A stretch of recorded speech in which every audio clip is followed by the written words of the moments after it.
Isn't he Mexican? Colombian. He calls himself American. What is this? Anchor Baby. And in this corner, it's the American Anchor Baby. Daddy's home. That's an offensive term. People find that hurtful. You mean it's not politically correct? Excuse me. I'll use the word anchor baby. You know, he's an anchor baby in Canada. Tell him we still rolling with Trump, too.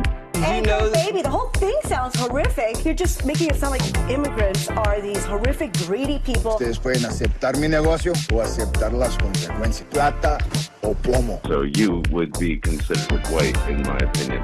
You're the blackest one in this room. I think so.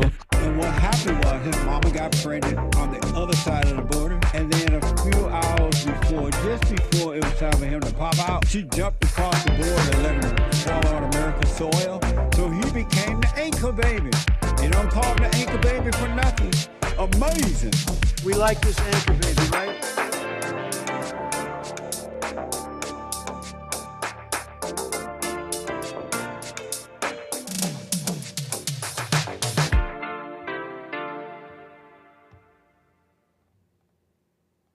Hello, I'm the American Anchor Baby, and this is my show. How you doing, everybody? Welcome to the show. I do appreciate you tuning in on this fine Wednesday. What a fine Wednesday. What a fine Wednesday. Welcome, everybody. A little late here. We shut down for maintenance when we shouldn't have. And the Anchor Baby was asked, so the engineers didn't forget about the Anchor. The Anchor Baby forgot about the Anchor Baby, too. So we shut down a important system for maintenance. But I'm here with you. How you doing, everybody? Welcome to the stream, to the show. Again, a pleasure, absolute pleasure to be back with you today. And there's plenty to get into. So again, a pleasure to be with you today. I'm the American Anchor Baby, and we're gonna get going here. You can call 888-775-3773. Whatever's on your mind, what you want to get off your chest, we could talk about it. And, there's a lot going on, sort of, like news and Trump, day 9. It's like, whoa, what's he doing now? They're deporting everybody. It's a huge deportation. They're protesting, or they're not. They're crying. Selena Gomez is crying. And so I got some news for you a little bit, but I got to say, we get it, right? I got to say, we kind of get it. I still got some interesting things for you. So we'll get into it. You'll excuse me. You'll forgive me, if you will, as I get into something else, really. What's the most interesting thing for me today? What was the most interesting thing for me today? That's really what I want to get into. It fits the news maybe a little bit, but we're going off the beaten path a little bit on something I may not even understand fully, but I found it so fascinating. How come you guys never told me about COINTELPRO? How come nobody ever... I'm going around and nobody ever told me about COINTELPRO. So we just have a bunch of infiltration and nobody told me? Nobody told me. I feel kind of like Sam Hyde in that stand-up routine he did. My friend told me the other day something that, pissed me right off. So a bunch of Muslims just got together and decided to fly a plane into the building, into those buildings. How come nobody told me?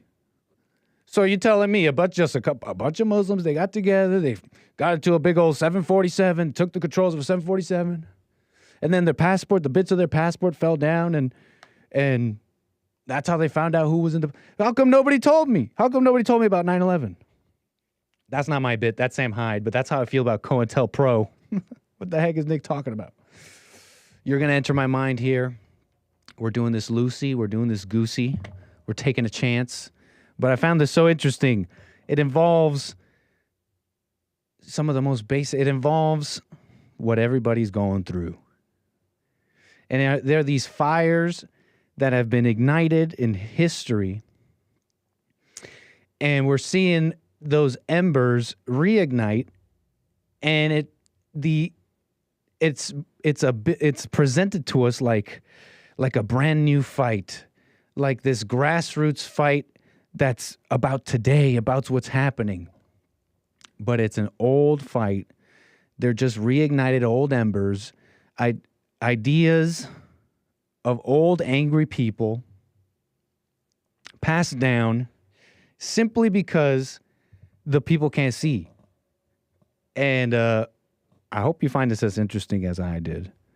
So allow me to we'll get into the news. Call me about whatever you want to talk about. 888-775-3773. Disagree with me about something. What a good episode, Joel Friday TV. Wherever you align, whatever you think. If you didn't catch the episode, go catch it. But isn't it nice to have someone to disagree with? It makes for such an interesting show. But allow me to get into this, because nobody told me about how they basically... Some of you might know. But the point is, the FBI ran a counterintelligence program. And this fits because, and I found it interesting, especially with some of the recent news, they're declassifying all these documents, right? They're going to declassify this JFK stuff. They're going to declassify MLK, all the Ks. They're declassifying I don't know exactly what's getting declassified or what, but MLK is back in the news. His day passed, right? Wasn't that January 20th, the inauguration day? And I didn't know. They don't teach you this, and I had no idea. They had this whole counterintelligence program, a covert FBI program, and they infiltrated all these civil rights groups, black liberation movements. You're familiar with some of them. Black Panther Party. The Black Panthers. Weren't they quite violent in some cases? MLK and the civil rights group, several feminist organizations, they had their people in there. They were surveilling, wiretapping. They were even causing all sorts of disruptions and internal fights, putting out disinformation. Hey, whatever, disinformation. And causing disruptions in these organizations that they essentially saw as disruptive to the established order, shall we say. The government, capitalism, the U.S. government, Washington, and any adjacent groups and ideologies that support/benefit from the order. Okay, you get it? So COINTELPRO, they had the government get in there. And could you say it was extrajudicial? Did they violate rights of Americans? Maybe. I don't know the deets that well. But but this all got revealed when activists basically stormed an office and were able to gather all these documents during the Joe Frazier-Muhammad Ali fight. They had planned this out. Everyone's going to be distracted, and they got into an office. They stole the documents, and they gave it to different media, newspapers. Finally, one published the damning document on COINTELPRO, and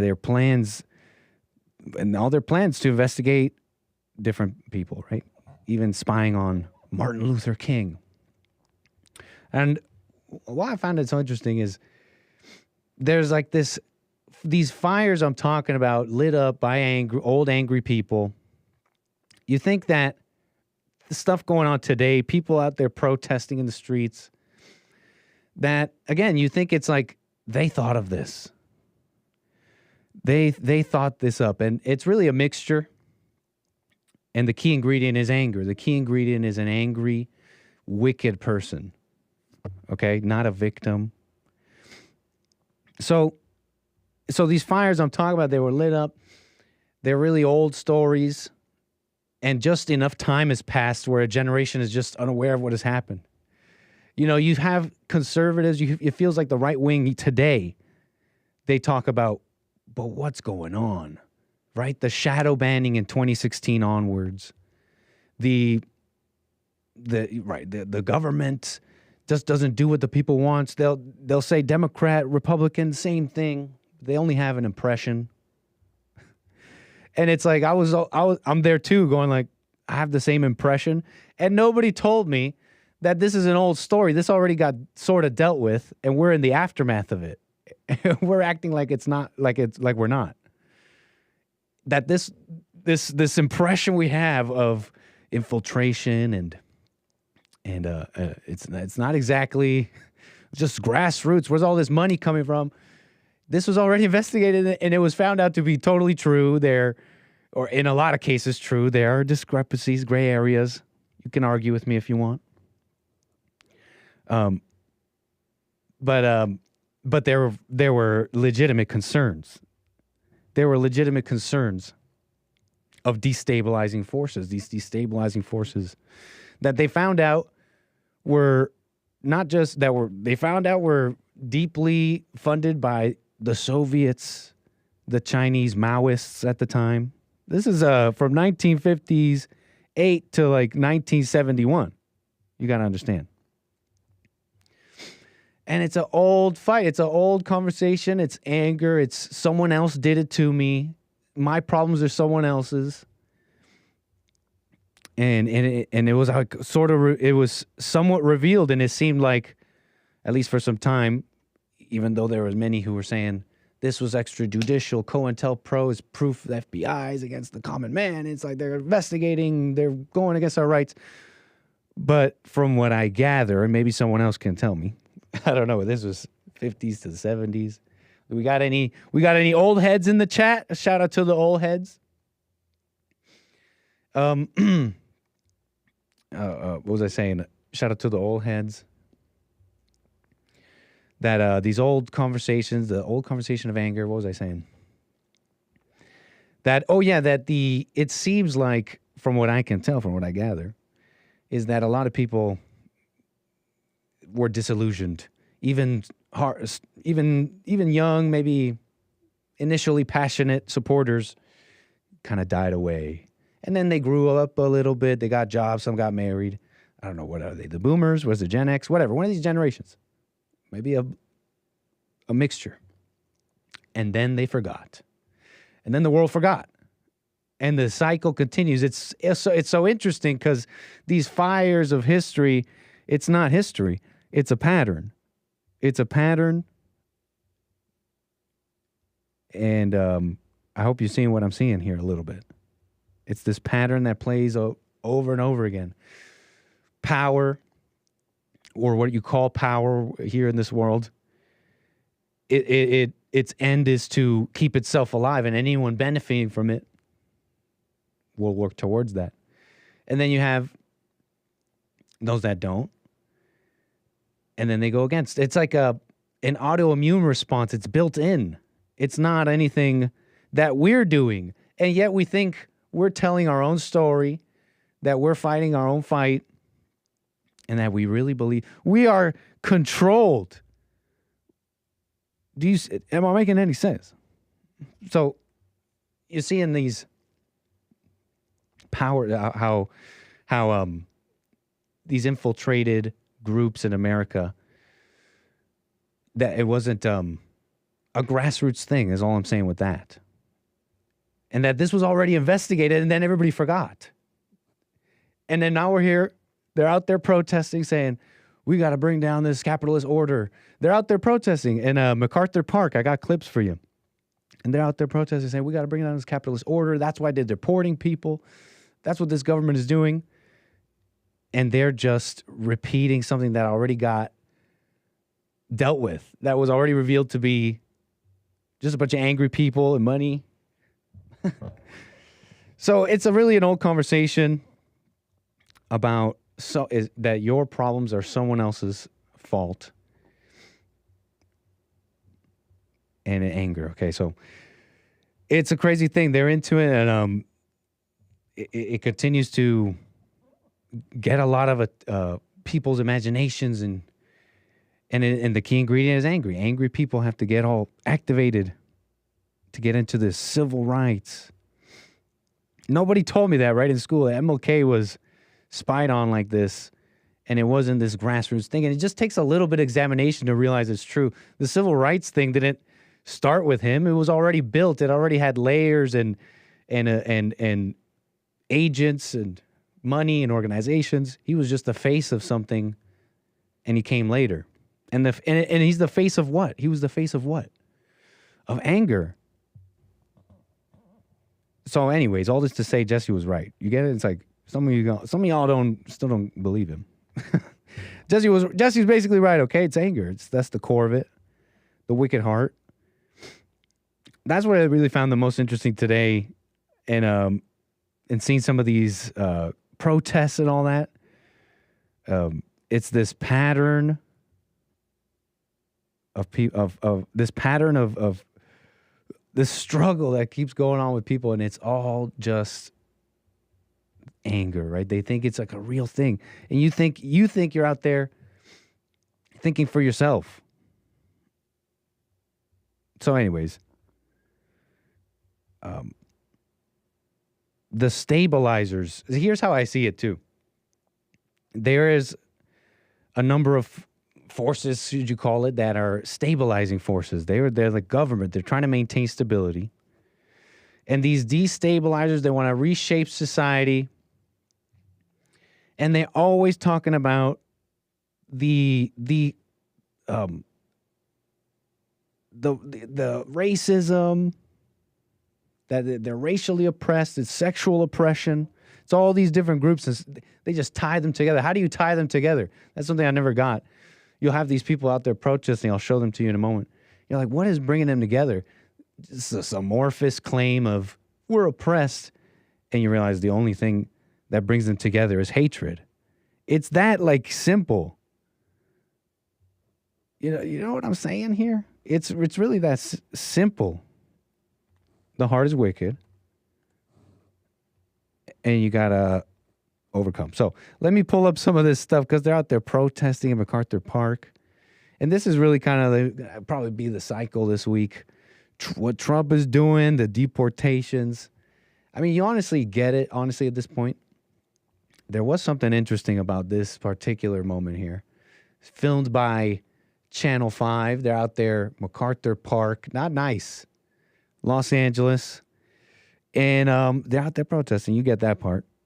About these deportations. They're not happy about it. And they call themselves communists. They're revolutionary communists. So that's still going around. They love that. New revolution. Amazing. So here it is, the video. Let me pull that up for you here. Bada bing. So here in this one here, we start off with Channel 5 is interviewing one of the people that's leading this whole thing, and they explain pretty well, I mean, what they're about, right? Communist Party, aka the Revcoms, a small political party founded in 1975 with numbers in the thousands. My name is Annie Day. I'm with the Revcoms, the Revolutionary Communists, the Revcom Corps for the Emancipation of Humanity. Their primary cause in organizing the rally was to protest deportations by ICE, something they see as an extension of capitalism itself. We're actually concerned with the masses of oppressed people, the people who are hungry for a different kind of world, the decent people who, even if they don't suffer from oppression, want to see an end to it. And that's who has to get mobilized. And we think we're in a rare time where that actual revolution is not just more urgent, but more possible. Their operational plan is to overthrow the U.S. government and do away with capitalism, while simultaneously granting sovereignty to all U.S. territories. Puerto Rico, independent day one. Other countries that this country has dominated independent day one. We might have to form another nation within the borders of what had been the United States in order to give national sovereignty to oppressed peoples, because national sovereignty to oppressed people. Sorry. Yeah, there's a lot of people there's some people on the right wing talking like that, to be honest. They're all over this, and they think, well, some think it's time to separate, carve up America. Yeah, but is that, don't they call it something, horseshoe theory? They call it horseshoe theory, but I don't know about all that.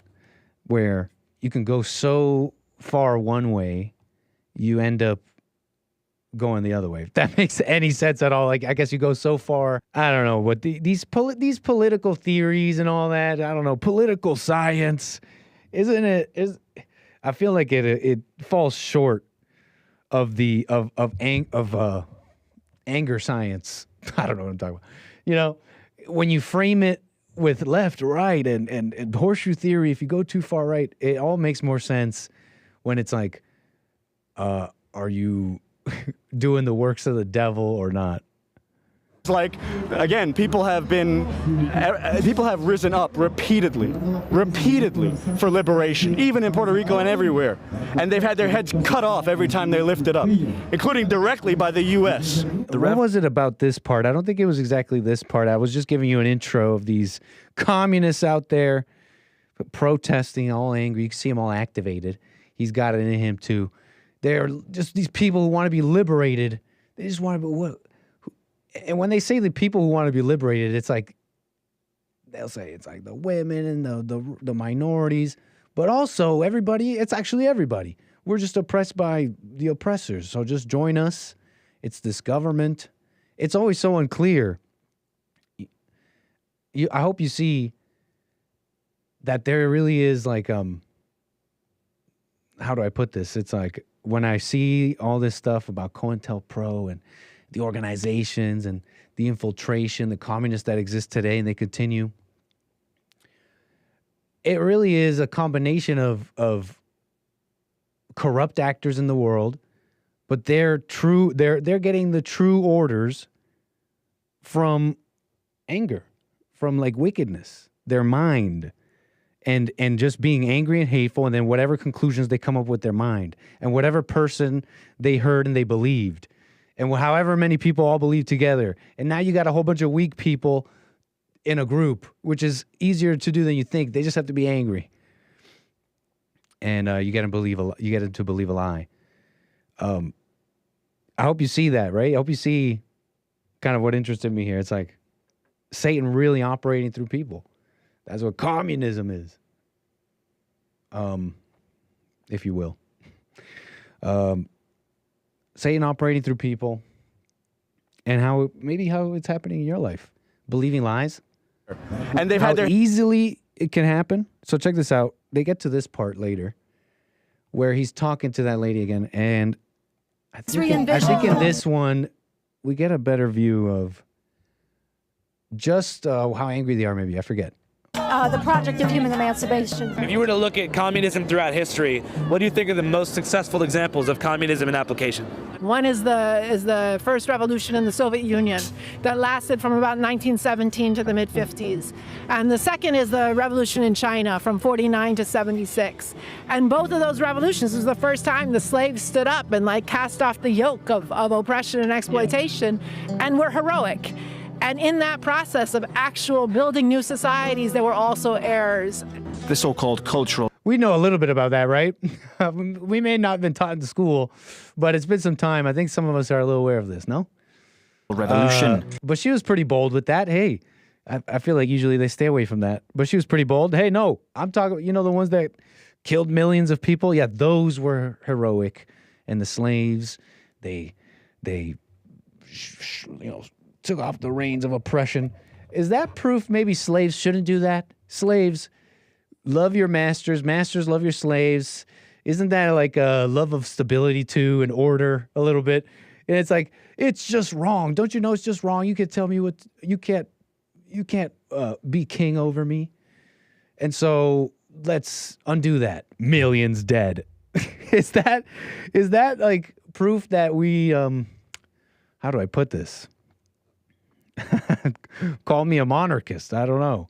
There's something about knowing your place. I had a conversation with a friend recently, and he was talking about, he was asking about what should a Christian do in a living in a country, for example, that has unjust laws? Like, what do you do, right? Some solutions I heard, it's like, well, you leave, right? You go somewhere else, or you try and change it. But what was I getting at?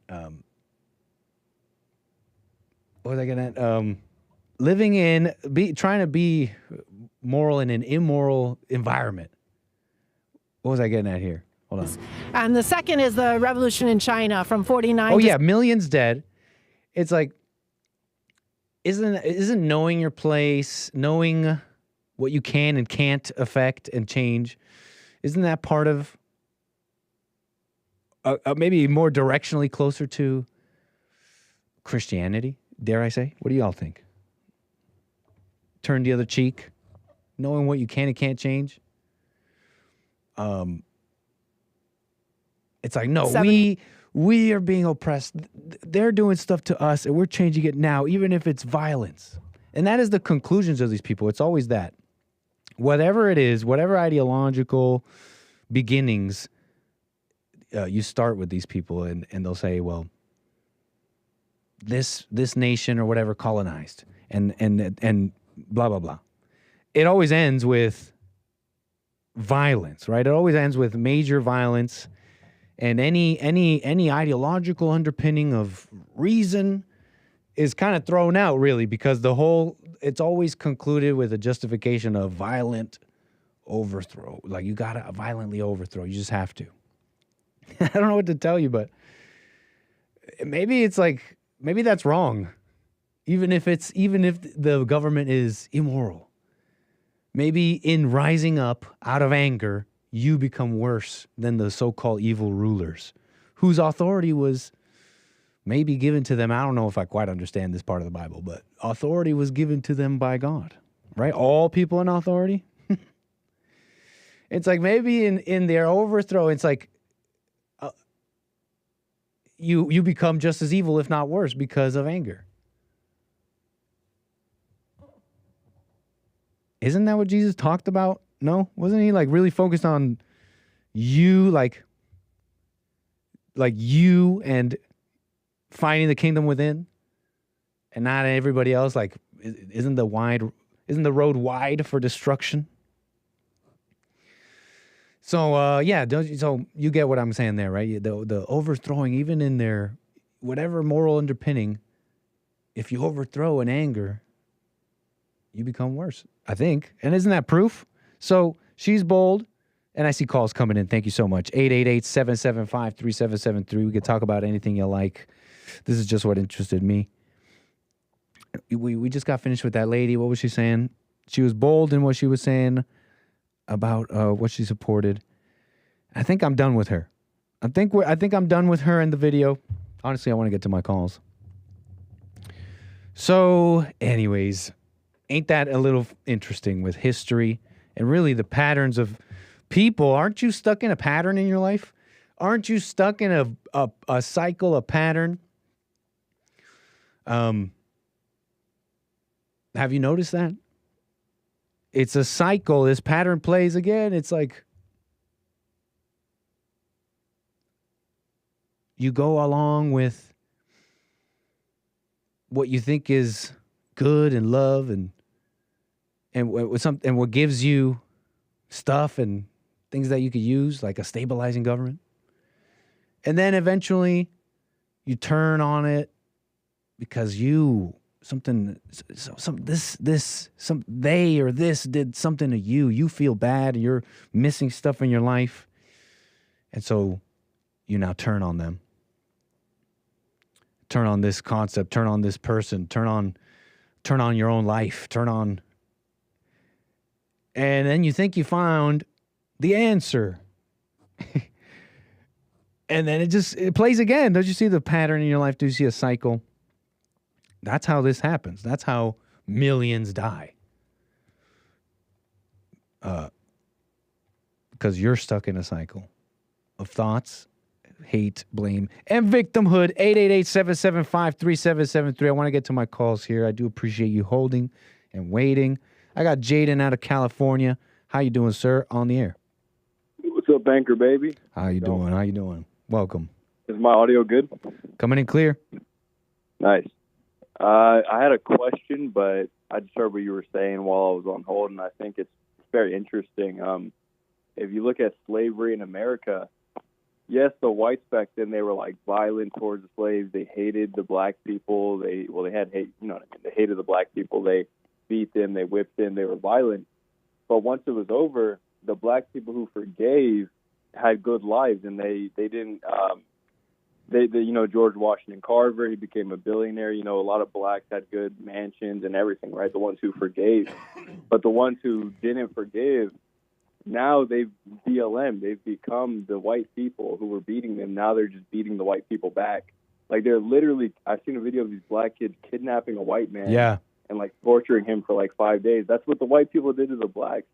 So it's so right that you become like what you hate. They are literally becoming the white slave owners, basically.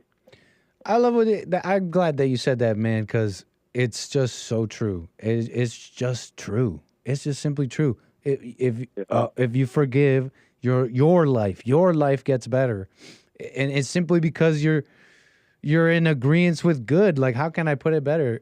Your life. How can't your life get better? Even in the midst of oppression, slavery just ended, or whatever, your life will improve. You're in the light of God at that point. There's this stereotype about, you're a house. I'm not gonna cuss. You're a house N-word, right? Mm-hmm. The field people were bitter towards the house people. But why were the house people allowed inside the house? Because they didn't have anger towards the people who were beating them. They said, "Hey, nothing personal. I know you're evil," and that made the white people reflect. The white people reflected. They were like, "Oh, this guy's like, he doesn't hate me. Like, maybe I'm doing something wrong." I have some And they liked it more. I have some interesting factoids for you. You might find very interesting. I went to Georgia recently, and I had a tour with some slave houses. Anyways, I want to tell you a couple of these things you might find very interesting, but the core of what you're saying, I really want to say is nice, because your life can get better even in the midst of even in a country with unjust laws, and you're a Christian, for example, but you have the right attitude, you forgive. How can your life get better, no matter what? So I like that you said that. You said the slaves hated the white people hated the black slaves, and they beat them and all this stuff. And I think there are cases of that. I don't want to deny that. There might be a bunch. But there's also, I got to say, a bunch of cases, a whole bunch of cases, and I want to detail one in particular, where slave owners treated their slaves quite well, and they treated them quite well. I went to this tour thing, for example, and it was like an old slave house in Georgia, and they were showing us these letters between the owners. It was called the Thomas House, and the owners with some letters, and they were talking about some of their slaves, and they're talking about their slaves very kindly, and how much they loved one in particular, how one got sick, and how they were like, we got to take her to get some help. And they were telling us, hey, when you read these letters, yeah, it sounds like they're being really nice. I'm paraphrasing what the tour guide said, but she basically said, it's going to sound like they love their slave, but remember the context. Remember the context. They never went out of their way to, get them out of slavery, etc. So it's a lot of added stuff. You understand? Like, they added a lot. This is just a little fact for you, because the core of what you said is true.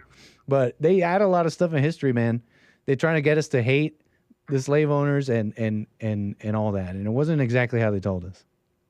Well, don't you think that the fact that they're even keeping them as slaves, that does kind of show a level of hate for them. You think so? Because at the same time, them as a slave, you would free them if you really love them. Free them, set them up north. But see, some people at the time, they, for example, inherited slaves. Their relatives or parents or whatever were very successful, and so they passed it along, and they passed the wealth and split it up. You got to understand that it wasn't necessarily. It was like an inherited thing for a lot of people, and simply, and so you understand what I'm saying? That. But even if you inherited them, you would still be like, hey, guys, do you want to go? Because maybe some of them like it if they live there. You'd be like, hey, do you want to go, or do you want to be free or stay here?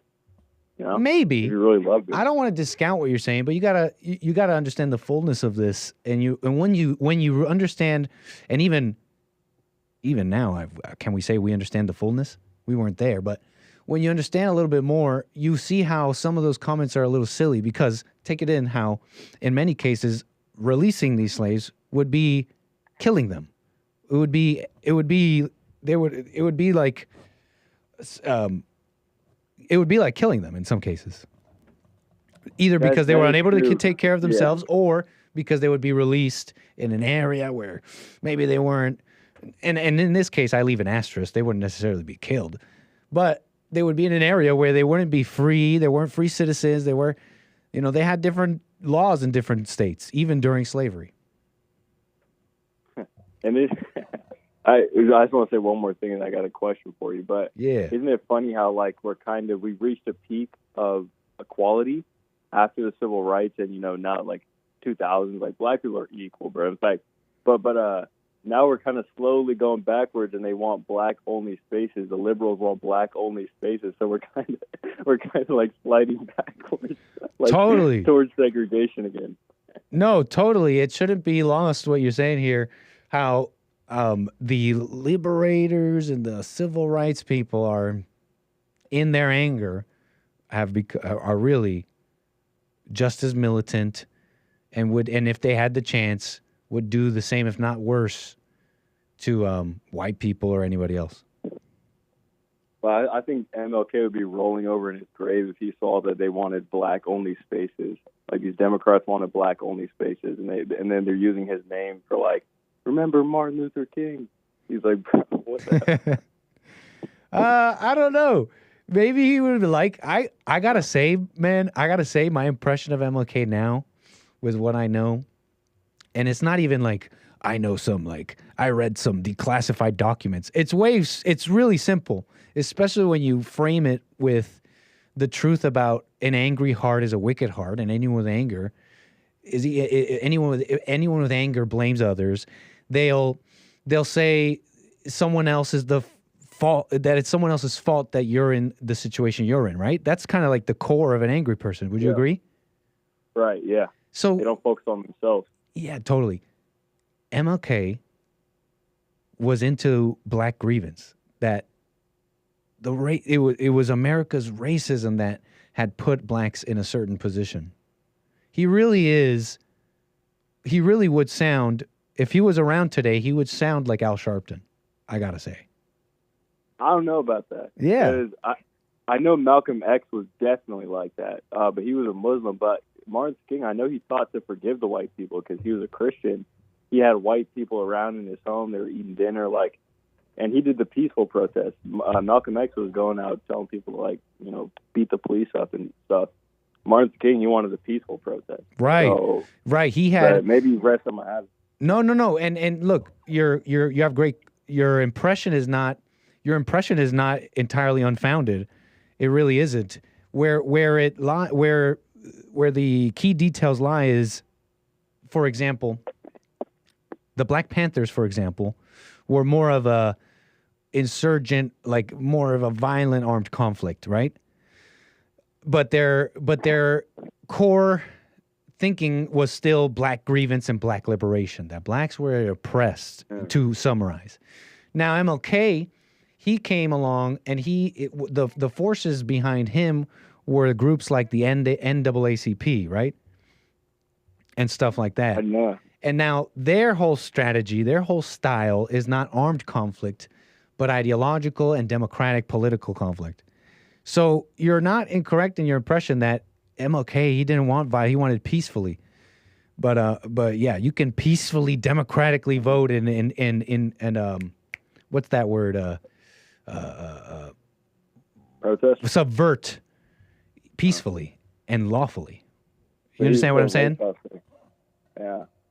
I see it now. So he had the same spirit, but it manifests in different ways. Totally. It's just a different strategy. In fact, this strategy has been quite effective in countries like Colombia. I don't know if you knew this, but in Colombia, imagine for a moment, is there any group like that in America? But imagine a left-wing group with guns, cartel money, cleaning up, putting on a business suit and saying, you know what, we want to be a political party. That's what the guerrilla groups in Colombia did. And they've become political parties you can vote for. And they're peaceful. They're totally peaceful. But they believe in you have to fix inequality, and you have to be angry to say something like that. You know what I'm saying? All right. That's just my thinking about it. But yeah. So my question was, the reason I called, when you, like, let's say you're reading the Bible or even living your life and you get some, like, a little bit of understanding and you just have the urge to, like, tell people and teach it, do you believe that the fact that you have the urge shows that you don't even understand yet? Because the way I'm thinking about it, or the way I just, understand it is, because Satan gives you that urge so that you can mislead and lead them down the wrong path because you don't even understand yet. So the fact that you even have that urge means you don't understand, because it means Satan wants you to go tell people, which is a bad thing. You know what I mean? I think the answer to your question is maybe, if I'm honest. Maybe. Because it's like, I think your instinct is right on this. Your instinct is right on this, because when you get excited over information like that, that's not God. That's just your mind. That's your ego. That's your impression. That's your... So why, right, and why is it getting excited? If it's evil and it's getting excited, that means that, something's happening. And that's where the maybe comes in, because you took an extra step, and now you are concluding and really guessing at what the devil's plan is, right? You're kind of guessing at what he's going to do next. And maybe it was his plan to get you to think that and doubt something you already knew. So I think I put it like this. It really is just, when you see something, you see it. You see it, and you're going to go through life where, especially if it's something like anger is evil or something, right? You're going to go through a period where it's almost an immaturity, where you're just like wondering, do I see this? You have questions. You're like trying to figure it out. Maybe you're asking others about it. You might go through, I'd say, an immaturity about, but eventually when you just see something that's plain, it's plain, and that's it. And you don't have any more questions about it. It's just plain. So don't trip about it too much, I gotta say. Your instinct is correct. Your ego is getting you excited over information. But don't conclude now try and outmaneuver the devil. You know what I'm saying? Like, outmaneuver him. Right. Like, that's what this means. Because I've thought this, it means that what I just thought was a lie. Okay, I'm writing that one off. And you're going down paths you didn't need to go. So he's telling me that too. So he's like both voices, basically. Right. Crazy. So what? So what's the good? So all thoughts are all lies all the time. Right. And there was another one that said to you, oh, because I thought that Satan's trying to deceive me about that. I just find myself, whenever I listen to Jesse and then, live what he says on the world, and then I read the Bible, I live that. I just want to tell everyone, bro. And when I notice that when I do tell people, and it's just like out of nowhere, they didn't even ask for it, I just tell them. First of all, they don't even... Wait, say again. Say what you're saying again. You tell what people? When I just share with people what I've learned so far, and they didn't even ask for it, something even happens to me is I forget it. Because let's say it's I don't know, anger is evil. I'll go tell someone anger is evil without even really seeing it. I just intellectually know it, and then I'll go get angry a second later. The devil makes me do what I just said not to do, basically. That's why I'm starting not to tell people stuff anymore. Right on, man. Unless they really ask for it. Totally, really. Even now I do that. You got to really, really pay attention, man. Really pay attention. I'll be talking to someone on the phone, and I'll see Jesse take on a call. For example, someone that called me even. And I'm like, Jesse's finally going to help him. Jesse's going to tell him. And this person didn't even ask for that help, and Jesse does not tell him anything. And he says, okay, well, have a nice day. Thanks for your call. And they talked about nothing. And I'm like, Jesse, this... And I realize that person didn't ask for help. Even though they called Jesse. You understand what I'm getting at? You gotta grow up a little bit. Yeah, that's an immaturity. Wait for people to ask, and you'll be surprised what might come out of you. Dude. That's one of the hardest things of the ego, is just to not tell people what you learn. That's one of the hardest things. It's almost as hard as lust, I'm not gonna lie. That's interesting, man. Yes. Thanks for answering my call, man. Anytime, man. Yeah. Good talking. Right on, Jaden. Call me again. How you doing? 88. Yeah. 888-775-3773. All thoughts are all lies all the time, baby. Birdie Bound Brian, man, thank you for your super chat. Says Satan tells you have equipment and ammunition. I feel like you super chatted me about something like that recently, and it just clicked. You gotta be equipped. I hear people. I heard a Christian say that the other day. You need to be equipped in the no. And it's fine to. I forget what he said, but he put it something like, in the world you have to be equipped with arguments in the world. You have to be properly equipped with arguments in the world so that you may respond to people and something.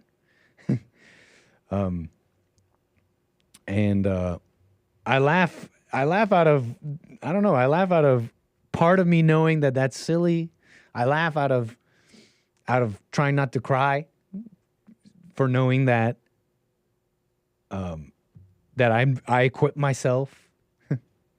And I also laugh knowing, because a part of me also knows through a little experience, not going in unequipped, but knowing what you know. How do I put this? For example, I don't know much. So I'm not going to try and pretend like I know all this stuff, but I know that I'm my world. Or at least I think I know, but it feels like I really know that. And I don't need to equip myself with arguments about that, because I could take a whole bunch of different situations, like I probably do on this show with the news, and express to you how that is true. Anyways, Birdie Bound Brian, thank you for your super chat, sir. 888-775-3773. I want to get right back to calls. I do want to thank Jules Verne and all the peeps over there on Rumble, dlive.tv/Gorgonzola, Kilo Alpha Tango and the peeps over there, buymeacoffee.com/Anchor, baby, and all the supporters over there. Just want to say shout out to y'all. I see you. You are seen. You are acknowledged. Witness me. Let me get to Liezl out of California. How you doing, Liezl? Thank you for your call. You're on the air. Thank you, Nick. I said yes, and I don't want to sound disrespectful. So first of all, Nick, may I please say thank you very much for taking my call. No problem at all. I'll have donations for you and Joelle sometime this week, Nick. I'd love to support y'all's shows. You guys salute. Help me along. Thank you, Liezl. Nick, you're talking about anger, Nick, and it came at the right time, because today I had a bad day because I became angry for, I have my personal things going on. And so when I heard your show, what you started talking about, Nick, it'll be helpful for me tonight when I wake up in the middle of the night and then I start having, feelings of anger again. I'll listen to you again, Nick, to calm down. It sounds sad, but that's what I'm going to have to do. But I don't Nick, see. Are you having? Huh? You said it sounds sad, but I don't necessarily think it sounds sad yet. Like, are you having trouble with that, or are you just saying when anger comes, I'm going to remember this and I'm just going to calm down? I just don't want to sound pathetic telling you that I'm going to have to listen to your video in the middle of the night tonight just to calm down. But Nick, you know that my anger, Nick, it's under my couch, and it's also behind the milk in the fridge. It's on my cousin's dog collar. On my cousin's dog's dog collar. It's everywhere, Nick. If I don't watch my thoughts, it's like, I got stopped last week. When you're driving fast, Nick, you don't stop at a stop sign that comes to a full stop. Rolling stop? You don't know some of them rolling stops? I did a California roll, and so, of course, I got stopped. I live in a small town, Nick, so everybody knows each other. So the usual cop stopped me. And he said, "What was that?" I said, "That was a California roll, sir. Would you like fries with that?" So, he said, "Oh, okay." Ooh, Liezl. That's okay, but I was angry that, he saw me again. But that's fine, and I won't tell you what happened. But Nick, were you laughing? Were you laughing, or was there vinegar? Well, I know that I probably have Spanish like you, maybe more than I think, because my face was just red hot, and I looked in the mirror. I was red. So I said, that's fine. That's okay. A man of the law. But, well, like I said, we know the cops here, but I thought he was going to give me a break, but he didn't this time. Mm-hmm. But, Nick, what did you say about doubting what you know? Because before I react to anger, I usually know that it's my polluted thoughts, but is there like an inner knowing? Is it given to us, or is that taught? An inner knowing? Like, I don't know what you mean by that. Well, you said doubt. Do you say? I was talking about this, though. I was talking about how my previous caller, I was describing how one can psych themselves out of knowing a simple truth they may know. And it really wasn't even them. They got psyched out of Satan, man. It was like the thoughts. For example, like your situation, you're saying, yeah, like I've been hearing your calls too, Liezl. And for example, like your situation, you describe hearing about anger being evil, and you're like, yes, that's true. But then you get angry at something. And in that moment, and I've heard it time and time again, you think, what? I guess I don't know. I guess I don't know. And this I guess I don't know is a little parasite. It's a little seed, and it's not in your heart, it's in your mind. And it grows and it grows, and you keep repeating it, and you're like, I guess I don't know. I guess I don't know. And then something else happens in your life, and you're like, see, I don't know. And you're talking to a demon and coming up with crazy conclusions, psyching yourself out of something that you at once seems so true. Anger is evil. I'll tell you this, Liezl. It's. I don't know you personally, look. So I don't know your heart, but from just hearing you talk, I don't think you saw that for no reason. I didn't show you that. Jesse didn't show you that. So, calm. I think really quickly. What you saw is true. Is all I'm saying with that. Because I know that I can call you again because I told Derek I wanted to ask you about Canada because I plan to visit Canada one day. So I'll call you another time about that. But I think what I'm talking about, Nick, is like there's something in me that will warn me about a particular situation I want to enter into. And it's like something in me tells me I shouldn't, and then I do it anyway. And then lo and behold, there's no surprise that I'm in hell. You know what I mean? So I don't know. Maybe it doesn't apply to everybody. It does. Does it make sense? Of course it makes sense. And it applies to everybody. Thank you, Nick. It just warned me, not just one particular situation, but many. Right. I'll sometimes heed, and I sometimes won't because I'm selfish and I want. So you're asking if there's an inner knowing that'll tell you about a situation beforehand and warn you. Yeah. And you're wondering if this same inner knowing is telling you to stay away from something, and you do it anyways. Yeah. I'll say this, and I'm just responding to you sincerely with what I know or experience, and I don't want to tell. I got the total answer for you, but I do have some kind of answer for you because hearing you say that, I'm trying to think about myself, and I think about the things I avoid, and it's not because some voice told me that's wrong, don't do it. Right. Rarely is it ever that. It's just because I simply see. It's just so obvious. Right. It's just so obvious. So, in fact, anytime a voice has told me that's wrong, I end up doing it. So I don't know. I relate to you on that. I got to say, anytime I've ever truly avoided something and like seen something, it's simple. It wasn't a voice telling me. I just saw sometimes it's because I've already made that mistake, for example. And I'm like, okay, I know what's down that road. So I'm just not going to go.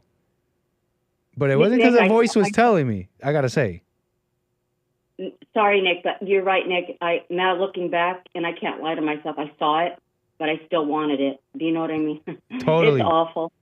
Nick, thank you. I really appreciate your time. Liezl, I'll let you go. Can I ask you one last thing? Yes, please. Go ahead. You're talking about the moment with the cop and various other moments you haven't described in detail and whatever. And I'm wondering, because because you mentioned putting on my show, for example, should you get mad, which is it's fine if it's a reminder. I gotta hear it again. I gotta hear it again. If it's simply a reminder, it's a reminder. Is a reminder. It's no big deal. There's nothing wrong with that. But you're talking about putting on my show afterwards to calm yourself down. Can you describe what you do when you're not calm? I guess. Like, what do you do? Do you just stop yourself, or what? Usually I'm so tired anyway, I'll fall back to sleep, but just thoughts linger and then replaying things and just unhealthy things like that. All right.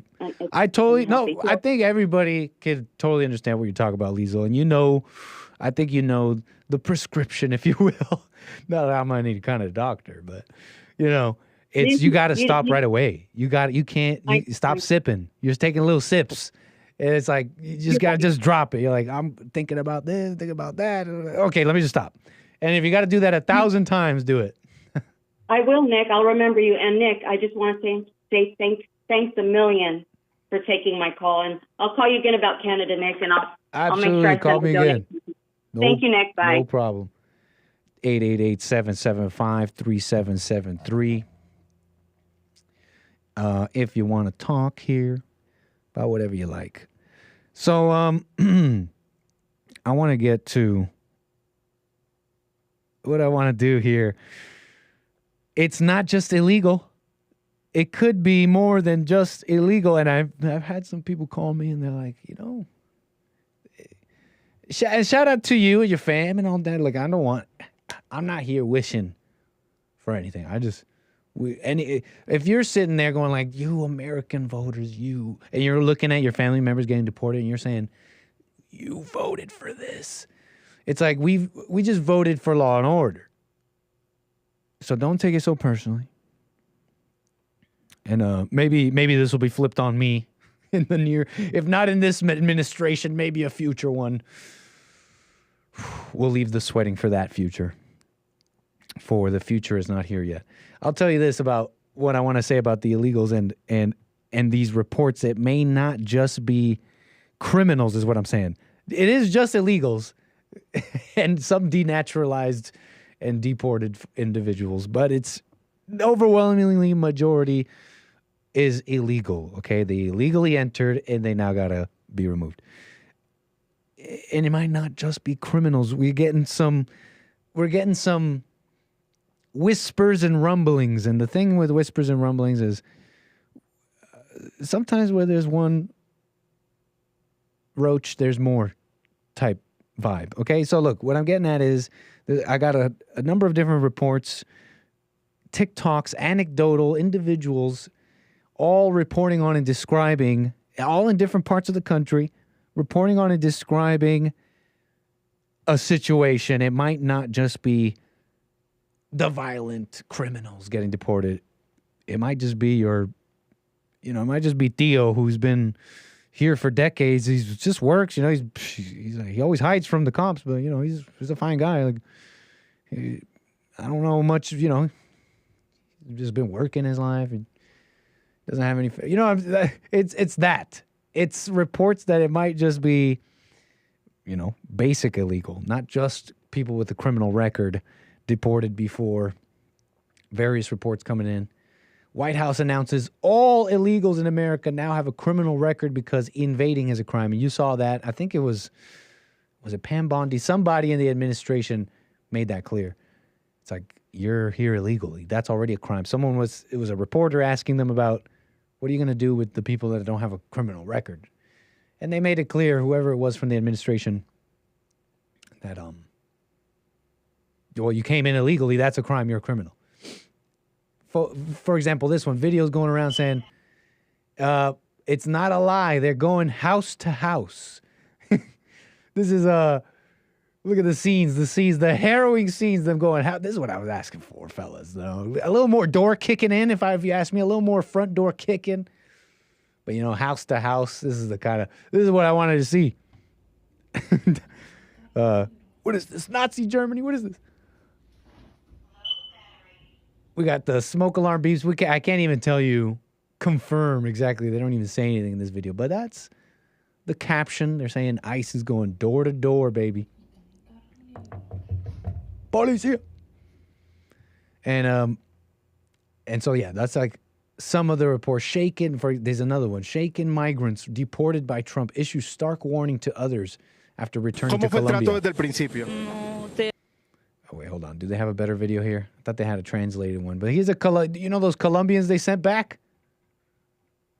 Guess what? I wasn't on that flight. All the detractors. All the haters. Terrible. I wasn't on that flight. Terrible, she says. They robbed me and my baby in Mexico. I don't know. I don't quite get that part because did she get robbed by officials or did they go through Mexico and Mexicans stole from them? But she says they stole my documents. They almost stole my baby. The reporters are asking them, right, these new arrivals back from America, now back home, right? Mi patria, she'll be happy. She says 8 days, we were out there 8 days. The doctors are saying my baby is malnourished. She's talking like a total paisa. Él no ha comido, él está en desnutrición. Allá lo llevé. Es el colmo, no ha comido. Al médico y él está en desnutrición. He hasn't eaten. Okay, so this part where it gets interesting is here. Que no se vaya. What message do you have for those leaving, trying to enter the United States illegally, basically? I'm paraphrasing. She says, don't leave because they're deporting everybody. And they're not going to release you the next day. They're not going to let you out there. People who've been there for a month. She claims there's people missing. So don't leave, okay? They already sent the army to the border. Don't do it, she warns. It's just... It's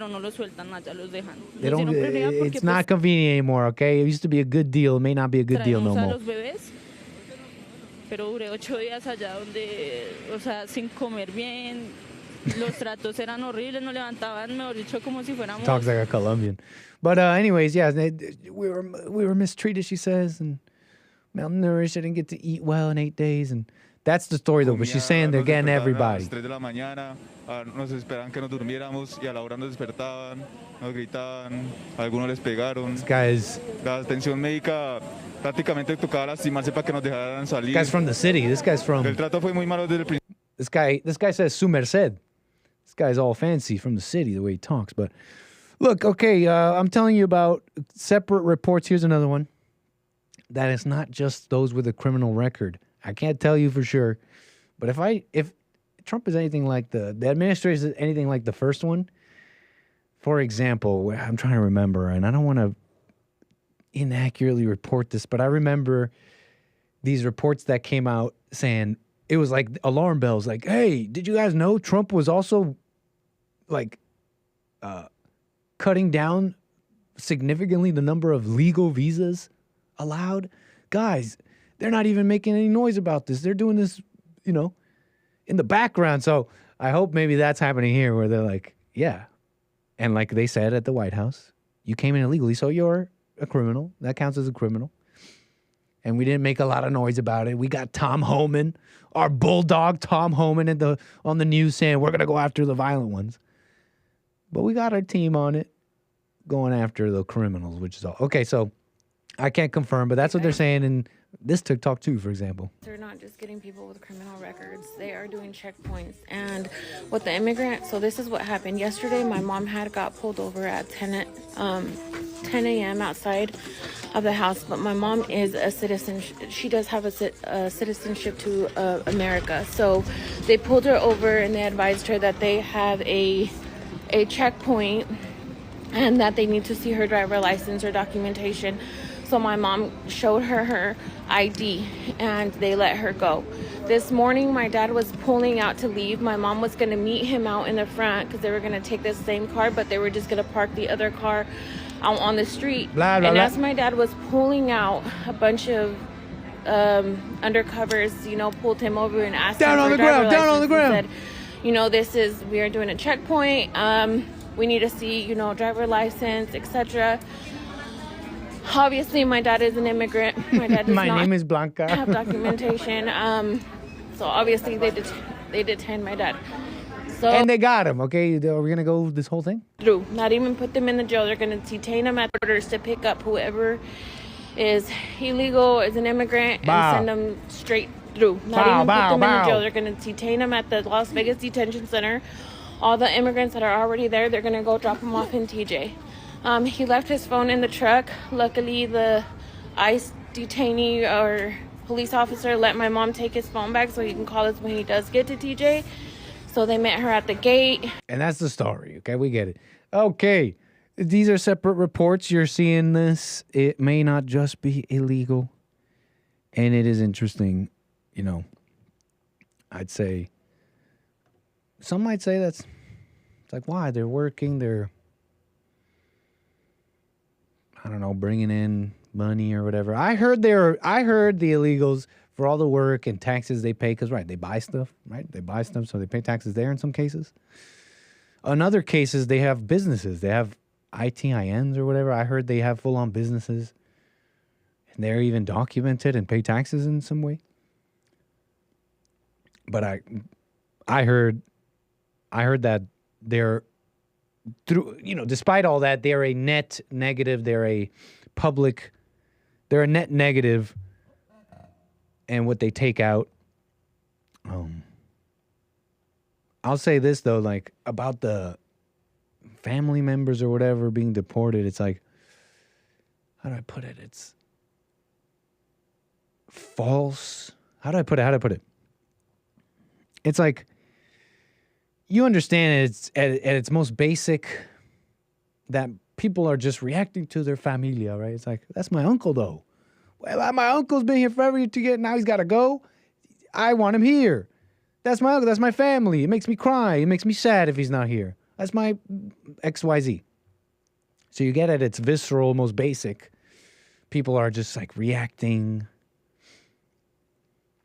But I want to almost peel that back a little bit, because this reacting, it speaks to how falsely we've identified with each other.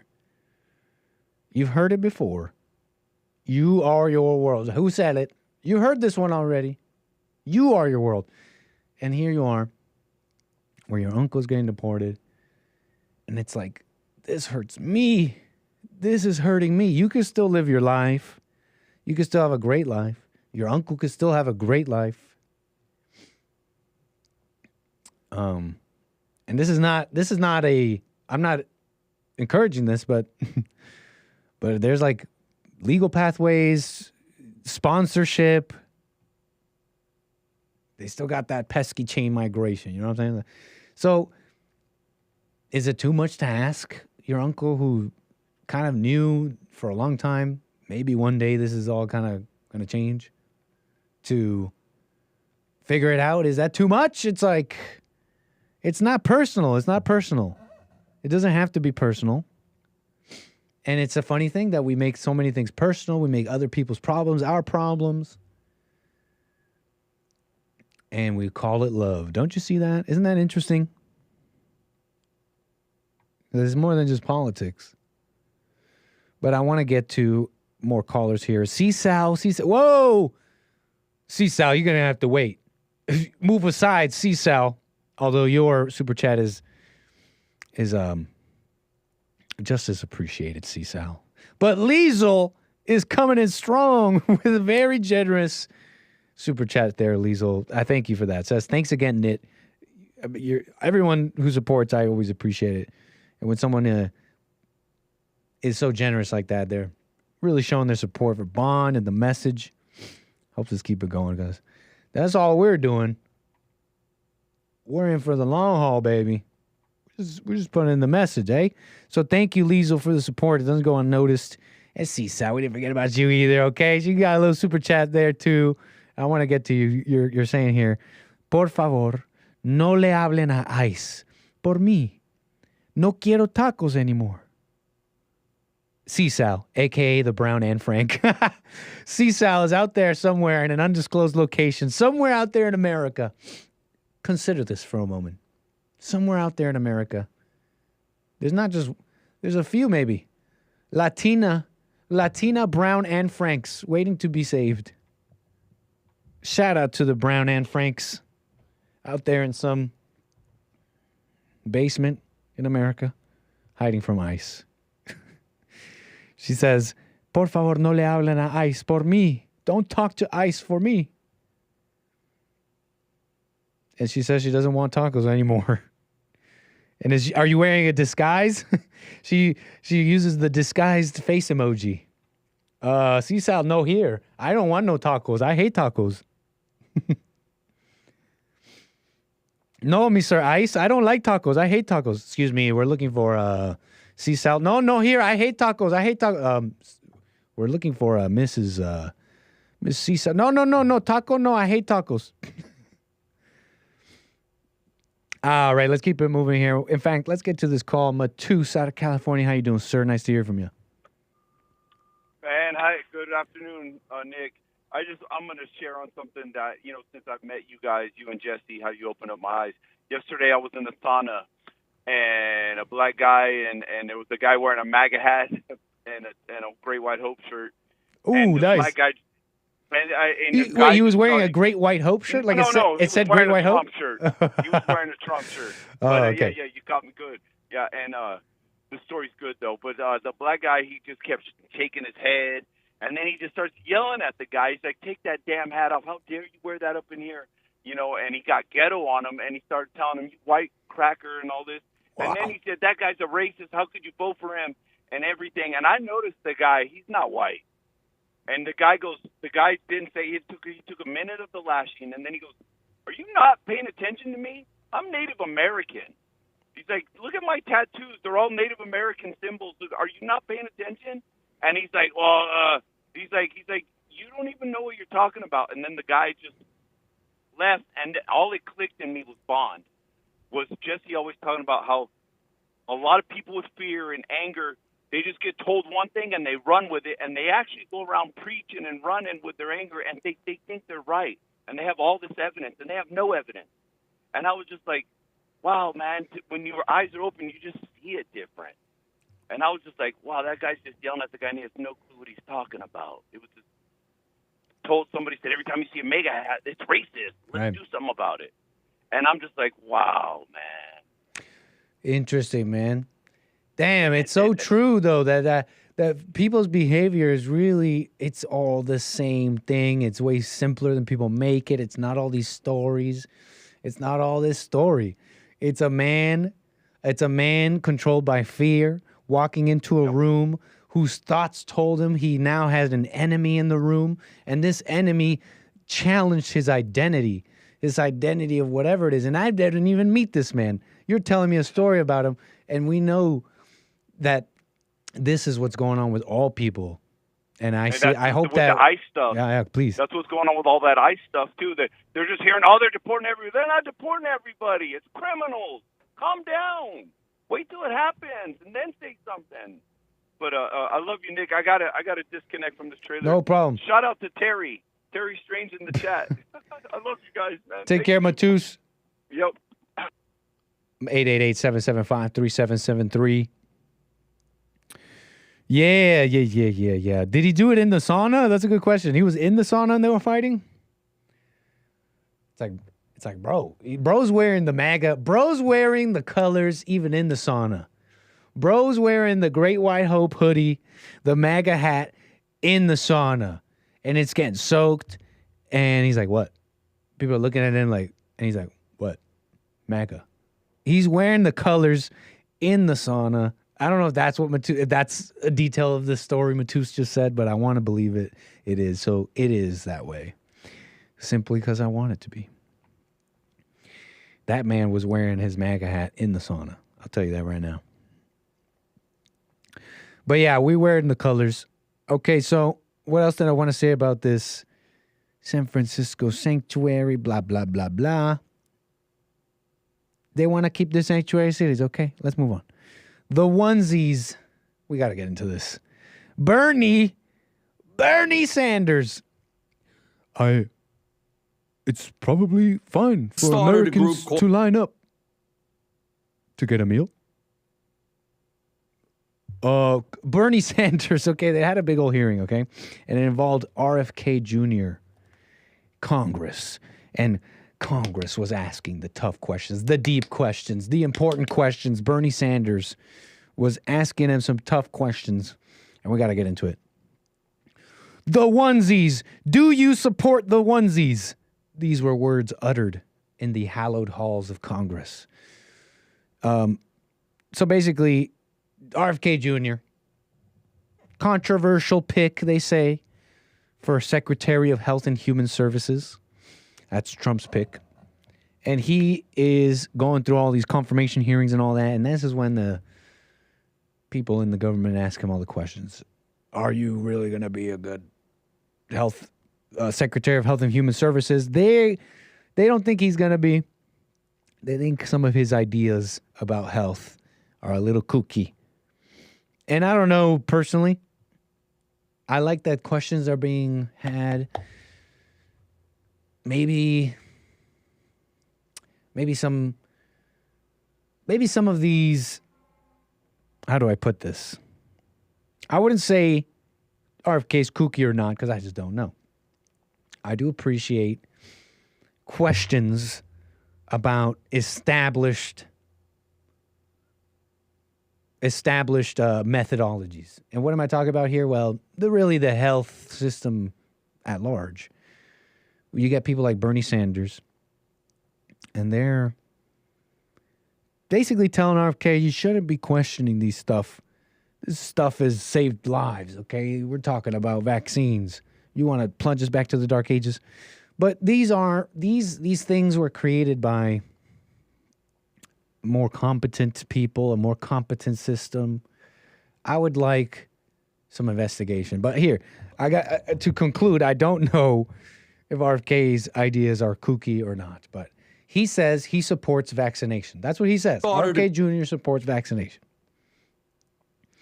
And so Bernie Sanders he's thinking he's lying. He's thinking RFK Jr. is not on the up and up on this. And he brings up an organization that RFK Jr. was supportive of, was even part of at one point. And this organization is selling a baby onesie. And what was written on this baby onesie was just too far for Bernie Sanders. I want you to watch this exchange, which is more, it's really humorous for me, personally.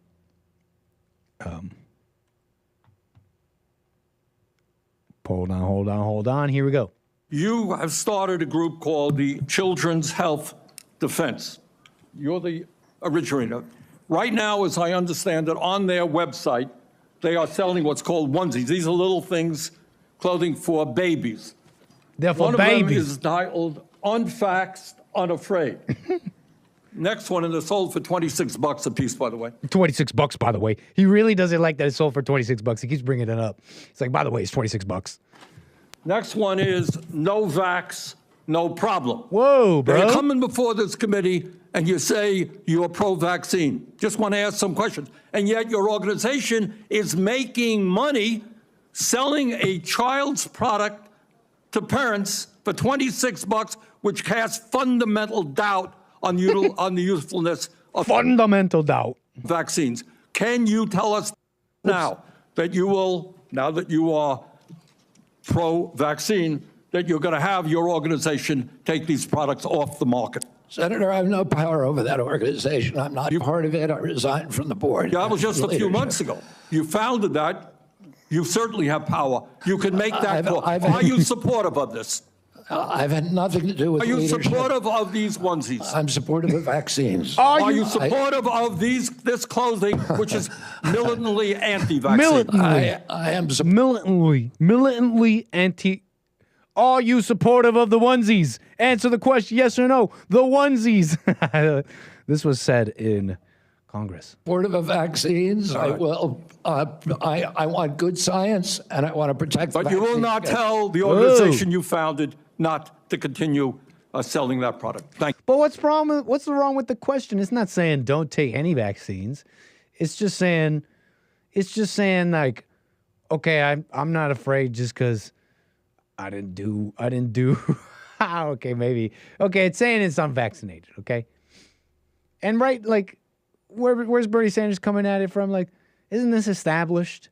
Those vaccines, they kind of helped us. There's a couple of pillars society's on, no? Salt, sugar, a whole bunch of others I'm skipping. Is vaccines one of them? The populations that we are able to support today. I mean, think about it. You know, the last time there was the world didn't see 1 million people in one city until London in like until like the 20th century. And then before that, it was Rome. You understand? It's not supporting the amount of people in the world today. There's a couple pillars here. One of those is McDoubles, Big Macs. And under that umbrella term of Big Macs and McDoubles, I'm just talking about dense calories. Would you say vaccines, like the vaccines we're used to when we were growing up? Is that part of it too? Like, so can you understand Bernie maybe a little bit? Is Bernie totally unbiased here? I don't know. There's pharma money in Congress, okay? People be fighting for pharmaceutical companies too. So it's not all moral and principled. But okay, so vaccines, didn't they save a lot of lives, right? And RFK, what's he saying? To be nuanced, he's just saying, I care about good science. He's not against vaccines. And why does he have to take down merch from an organization? He's telling you, I'm fine with the vax. And vaccines in general. They're not even talking about a specific one. So, yeah, I don't know. He's expressed problems with vaccine science and maybe modern vaccines, maybe even some recently modern ones. They say there's a link between autism and all that. I don't know. But that was a funny exchange. Do you support the onesies? No power over that organization. I'm not part of it. I resigned from the board. Yeah, that was just a few months ago. You founded that. You certainly have power. You can make that power. Are you supportive of this? Are you supportive? I've had nothing to do with leadership. Are you supportive of these onesies? I need that as a soundbite. Are you supportive of these onesies? The onesies. Are you supportive of these cutesy little baby onesies? These bubby, wuzzy, fuzzy onesies. The fuzzy, wuzzy onesies. Are you supportive of them? I'm exaggerating, but Congress, the hallowed halls of Congress. And lovely stuff. They're fighting about it. Kind of silly, right? I mean, I guess he's trying to point out how can this guy be the health guy, make America healthy again. But I heard it was a shriek fest. At least the edits make it seem like it may have been. 2 women, maybe 2 female-minded men, 4 women in total, possibly. And RFK just doing his best. Say you're pro-vaccine. Oh, man. I want to ask some questions. And yet your organization is making money selling a child's product. There's Elizabeth Warren. She's still at it. Look at her. Now that's a face. Don't judge even with the faces you make, Elizabeth Warren. But that's how these things go. They're supposed to be tough grillings of a new person coming in. But they're extra tough because this is Trump's people, you know. Can't let him in. Got to disrupt. Disrupt. So we'll see what happens with that. I like RFK. I don't necessarily know about all that stuff, though. Call me a vaccine cuck. A vaccine shill. Call me a vaccine shill. But he has interesting thinking, right? Trump picked him for a reason. I personally don't care. Seems fine to me. But what else about this? RFK. Looking through my links here. Oh, did they really have... is this real? Did they really... do they really be hitting the vape? Do they really be hitting Benjamins during the congressional hearing with RFK Jr.? This doesn't look like the same place. It looks like an old video too. They're saying someone hit the vape during the Senate hearing about health. Hitting the vape while in a Senate hearing about health is crazy work. This is fake news, right? I can't put down the cup. I can't put down the cup. I can't put down the cup. Just trying to ghost that hit. Hello. This is the health. The Human Health Services hearing. This is about health, lady.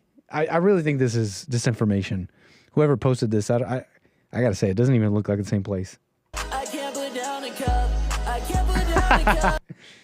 I really hope that's real. Someone tell me that's real. Vaping in the Senate. Are they really vaping in the Senate? Getting caught? Vaping in the Senate? Come on. There's more than one. There's more. Oh, this is Colombia.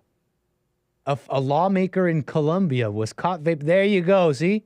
Tenía que ser colombiana.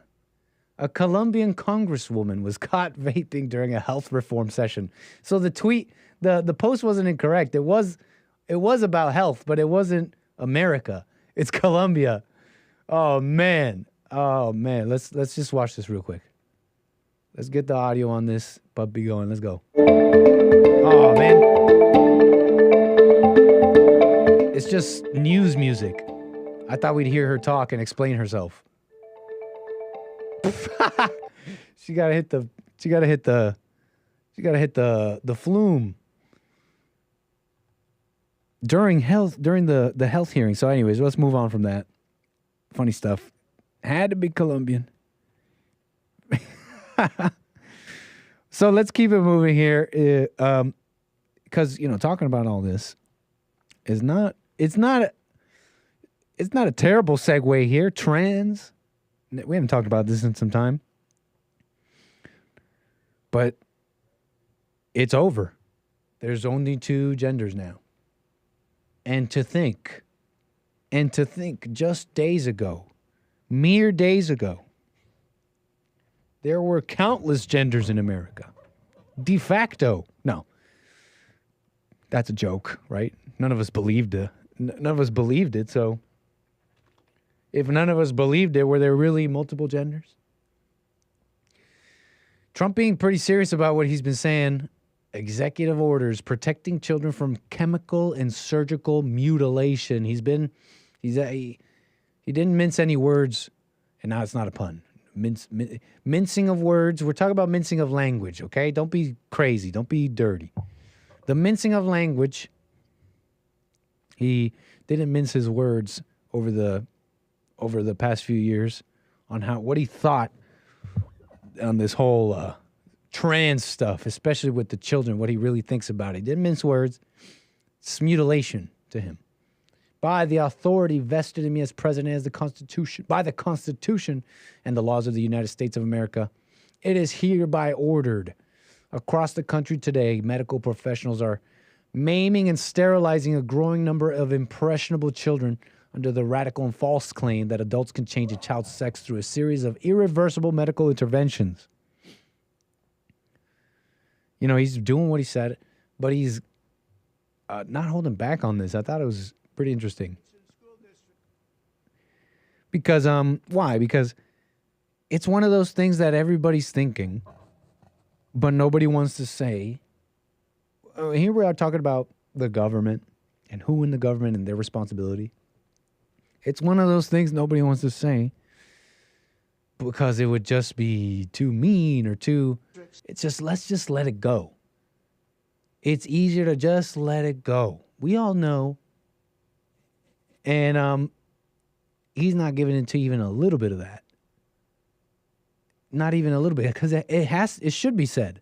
Yeah, let people live their life. Let people even harm themselves. But he's putting a limit. Trump is putting a limit on the children. We'll leave it at that. I think that's fine with me. I think it's fine with a lot of people, to be honest. Saying, yeah, do what you want, but we're going to put a limit to that. Minors. But yeah, that being said, yeah, let people live how you want, but the leader of the country is breaking that spell. I mean, it's kind of been broken, but you understand that at this level, even now, the talk show hosts, Fox or even, they'll call Bruce Jenner Caitlyn. Well, he changed his name, so there's a case to be made, I guess. If you're going to call him something, they change their name. It's a trans name. It's not real. And what am I getting at here? Well, you even have the conservatives, the host, they'll say that this or that person is a woman. So yeah, this is one of those things that everybody knows. Breaking the spell on it pretty, what's the word? Unabashedly and no mystery on it either. My Department of Education will inform states and school districts that if any teacher or school official suggests to a child that they could be trapped in the wrong body, they will be faced with severe consequences, including potential civil rights violations for sex discrimination and the elimination of federal funding. As part of our new credentialing body for teachers, we will promote positive education about the nuclear family, the roles of mothers and fathers, and celebrating rather than erasing the things that make men and women different and unique. I will ask Congress to pass a bill establishing that the only genders recognized by the United States government are male and female, and they are assigned at birth. The bill will also make clear that Title IX prohibits men from participating in women's sports, and we will protect the rights of... He's a little bit feminist. We love him. We love Trump. I love this feminist. He has a soft spot for the ladies. From being forced to allow their minor child to assume a gender which is new and an identity without the parents' consent. The identity will not be new, and it will not be without parental consent. No serious country should be telling its children that they were born with the wrong gender, a concept that was never heard of in all of human history. Nobody's ever heard of this, what's happening today. It was all when the radical left invented it just a few years ago. Under my leadership, this madness will end. Thank you very much. Yeah, so this madness, right? And it's true, like no country does that. It's crazy, except like the Western countries. Don't they basically have protected classes, the LGBT, the trans? But the serious countries, they don't do that. Shall we call them the countries opposed to America that they're not like louts. They're not like nobodies. They're serious about what they're doing. They don't play with this. But America in the West wants to be everybody's friend, even all the way to the top. Doesn't Mama want to be everybody's friend? Mama wants to be friends with everybody. And Mama's running the country. So it's like we all know this is wrong. But maybe a part of you says, live and let live. But Mama needs to be ingratiate herself to everybody. So even if she may think this is a little far, on its face, she has to say, but it's okay. We accept you. We support you. Blah, blah, blah. And so now the country has to act like that. But that's crazy. That's a crazy outset. It's better if the whole country was like, hey, we don't think it's that bad. Just let them be how they want. But the dad is like, this is crazy. It's like, at least you have that, and then let the people think what they want, kind of thing. Under my leadership, this madness will end. Thank you very much. Establishing that the only genders recognized by, you get it. Recognized by the United States. Incredible stuff. So, what else did I want to say about this? What's another interesting thing about the whole trans thing? We never really talk about it here.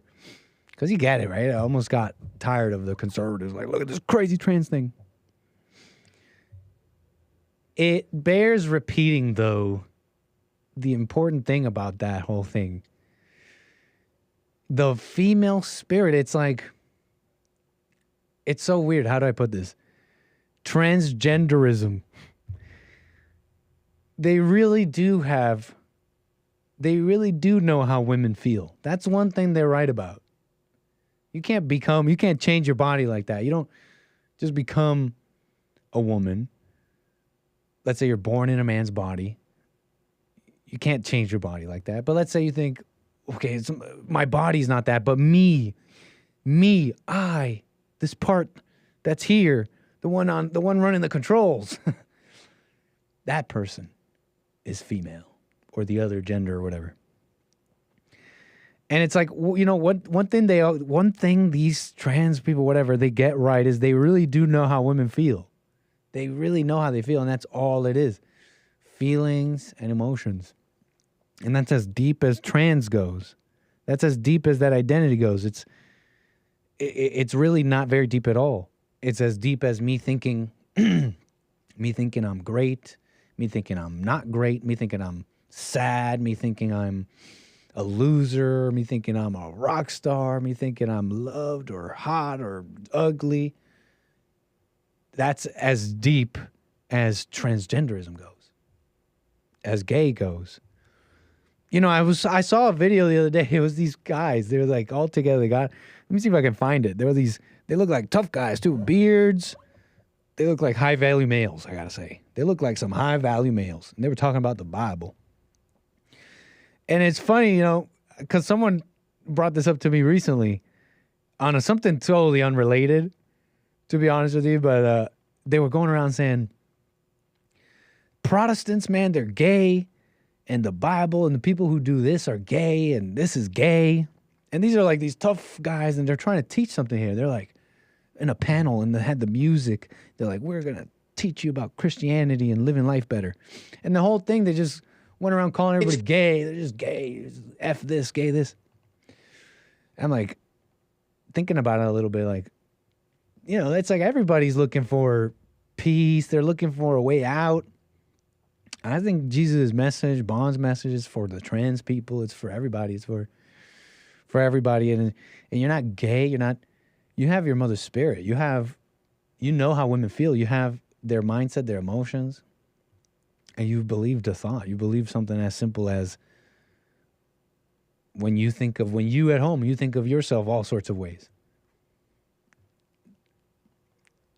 But we are told that it's a way deeper. It's genetic. It's who you are. It's so deep that if you were somehow able to extract this consciousness from this body, that consciousness would remain female or male. And it's ridiculous. When you peel it back, you're only talking about feelings. They do. Terry Strange, of course they know how you feel. Terry Strange says they do not know how we feel, Nick. Of course we know how each other feels. Don't play. It's not a mystery. It's not a grand mystery. Satan is playing the same game with everyone. Of course we know how each other feels.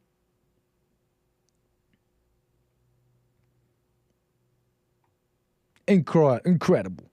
Let's keep it going here in the last few minutes of the show. A little bit about the trans people there. I wanted to move on, though. Because what else did I have for you here? What else did I have for you here in this?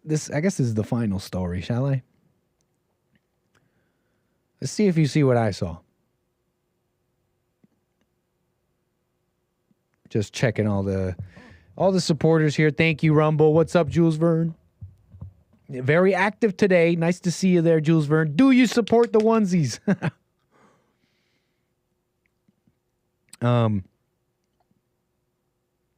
Jules Verne says they liked it better when I was on later. Don't worry, Jules Verne. Stay tuned. Stay tuned, Jules Verne, but appreciate you tuning in at noon. But yeah, Jules Verne's making some commentary on deporting the criminals, closing the border. If you put it into proper terms, I will give you shelter, food, and you can have a family and an education. You just live on my property and grow all the food. Some people would choose slavery. Interesting commentary, Jules Verne. People in a weird way choose slavery. That is true. Okay, what else? What was I going to do here? In the last few minutes, because we did the super chats, the calls, I had mentioned to you guys about DeepSeek R1. And this is a AI language model that was developed and released, open source, by a Chinese company known as DeepSeek. And the story goes And thus far, it seems like, how do I put this? Either cracks are already showing in the story, or we are getting propagandized by our own government. I'm telling you, both are just as likely. Call me a China shill. Call me a China shill. I don't know. Call me the Chinese anchor baby. But I think both are just as likely. This is what I'm getting at. DeepSeek R1 released their AI. Stocks, it caused a huge sell-off of tech stocks because they saw that this was proof of the inflated value of American tech stocks. If a company in China could do this on that, with that price, with that little amount of workers, that small of a company, then obviously we've invested too much in these American companies, put it simply. Stocks started tumbling. The story goes that basically a company of less than 200, a small group of this 200, their top math guys, engineers, were just messing around with some extra graphics cards they had, GPUs. They're just messing around. And they're like, hey, we're just working on a side project. And oops, they ended up making an AI that was better than the AIs created over here with hundreds of millions of dollars. Since then, reports are coming in. They're trying to poke holes in the story. They're saying they stole a lot of language, a lot of the training and language models from those American companies. So they basically got a head start, if I could put it crudely. They're saying, actually, DeepSeek R1 is far, far worse than these AIs over here. And the tests say so. I don't know. Maybe it's true. I really don't know. I think it's just as likely that there's a little bit of propaganda. I'm telling you for real. On a global competitor where American capital going to them would be a negative for America, straight up. Oh, look at all these. You're telling me I could just go invest my money in the international market into the Chinese companies that are blowing them out of the water? Well, you take my money. You understand the situation a little bit crudely? So now, is it a better AI or not? I don't know, but I'll tell you this. Microsoft's CEO was having a bit of a moment last night. Some might say nervousness. Some might say you're sweating a little bit. Some might say he's sweating. I don't know. I really am leaving as I don't know. These reports that DeepSeek may not be on the up and up seem pretty compelling. But here's the Microsoft CEO. His name, Satya Nadella, Microsoft CEO. And in response to all this news, DeepSeek R1, the stocks, and the big question mark over big tech over here in America, what are we going to do? He says, he tweeted at 1 a.m., this was 1 a.m., this was like, hold up, let me pull it up. At least according to MSN, that this was 1 a.m. Eastern time, but it looks like otherwise here on this post. But according to MSN, this was at before 1 a.m. Eastern time. And so what is he posting? He posted a little bit of, he posted about a concept known as Jevon's paradox. And I don't know if that's how you pronounce that. Is it Jevon? Is it a black person? Jevon? I don't know. Jevon's paradox. And he writes, Jevon's paradox strikes again. As AI gets more efficient and accessible, we will see its use skyrocket, turning it into a commodity we just can't get enough of. Many saw this as a direct response to the news of DeepSeek R1 and all that. And if you take it in a certain perspective, what he's saying here is, well, first, Jevon's paradox is essentially that making a commodity cheaper does not lessen its demand, it increases it. So just because you make something more efficient and cheaper, you're not going to make people demand less of it, you're going to make people want more of it. So DeepSeek R1, the big news is they made AI way, way, way cheaper, like significantly cheaper, and open source so anybody can use it. And Satya here is saying, basically saying, all right, everybody calm down. It's not like they're going to beat everybody. This is just going to make everybody want to use AI more. So all their efficiencies that they figured out is going to be like like neutral. And we're going to be all on the same playing field, basically. That's how some took it. Now you see how some are taking it as a sweating, as a nervousness. Oh, Javon's paradox, of course. Of course, it's just Javon's paradox. Everybody calm down. And I might be adding to it here.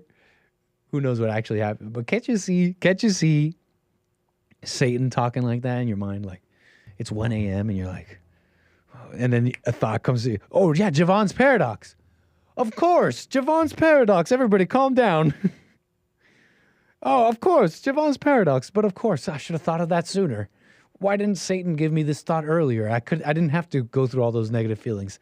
I could have found my salvation earlier. Sorry, I'm laughing at the intellectuals. I'm judgmental, maybe a little bit like that.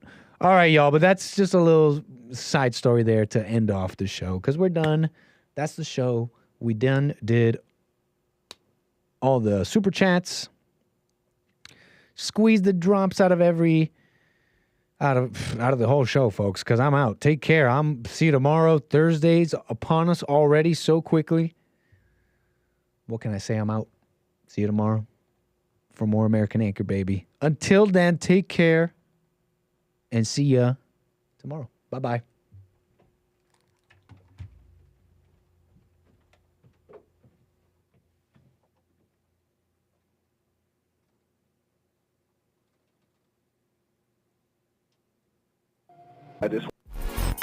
So, here's what I recommend.